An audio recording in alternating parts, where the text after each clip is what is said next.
একটা আর্টিকেল পড়তেছিলাম, একটা আর্টিকেল, ছোট ভাইয়ের বাসায় বড় ভাই গেছে। কথা বুঝো, ছোট ভাইয়ের বাসায় বড় ভাই গেছে। ছোট ভাই কি করে? বিজনেস করে, ঢাকা শহরে বাড়ি। বড় ভাই হচ্ছে একটা স্কুল টিচার। মা গৃহিণী, মা অত্যন্ত অসুস্থ। একটা ছেলে দেখছে, সেই ছেলের বাস্তব কাহিনী অনুযায়ী সে ছেলেটা যখন ক্লাস 6-এ পড়তো, সে বলছে আমি আব্বার আঙুল হাত ধরে আমি ছোট কাকার বাসায় গেলাম। ছোট কাকা আব্বা 20,000 টাকা চাইলেন, 2 মাস পর দিবে। ছোট কাকা দিলেন না।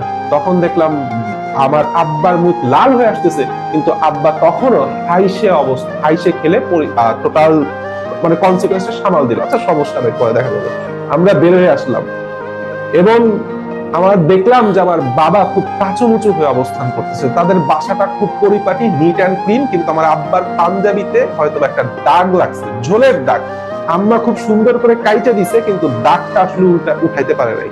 তো মনে হইতেছে যে টোটাল একদম পরিষ্কার পরিপাটি বাসার মধ্যে আমরা দুইজনই হচ্ছে নোংরা জামা কাপড় পরে আসছি। তো এই জন্য আমার বাবা দেখলাম খুব কাঁচুমুচু হয়ে অবস্থান করতেছে, এবং আমার বাবার পায়ের পাতা শুধু ফ্লোরের টাইলসে লাগা, কিন্তু গোড়ালিটা উঁচু হয়ে আছে, যাতে করে পায়ের ধুলা পর্যন্ত বাসার টাইলসে না লাগে। আমিও বাবার দেখা দেখি সেভাবেই বসলাম। সবশেষে যখন ছোট চাচার বাসার থেকে আমি বের হয়ে আসলাম, তখন আমি বললাম যে বাবা, মানে আব্বা, কথা বলছিল আব্বা, অনেক গরম পড়ছে।